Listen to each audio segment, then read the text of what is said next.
जय जगन्नाथ भाई। ये जगह ना हूँ करड़ा।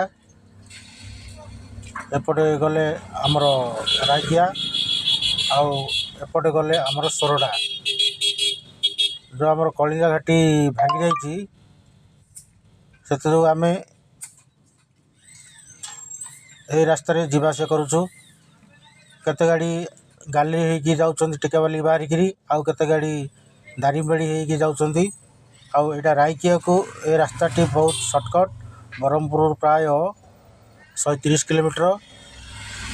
कलिंगा पटे आसिले 150 आउ टिकाबाली होगी बुलिकी गले आउ गोटे 25 किलोमीटर अधिक पड़ुଛି। तेणुक ए रास्ताटी हूँ बहुत सर्टकट। ए रास्ताटी गोटे घाटी पड़ो करड़ा घाटी। आमर दारिमबाड़ी घाटी टू मध्य टिके डेंजर। ये जो नदीरा देखुंत आमर दारिमबाड़ी जो घाटी मध्य जो नदीरा जाइए से नदीटी एपटे जाइए। आगू गले आमर घाटी आरंभ हम। देखे भी बहुत गुड़ाए बहुत टर्निंग अच्छी आउ घाटी बहुत डाउन अच्छी।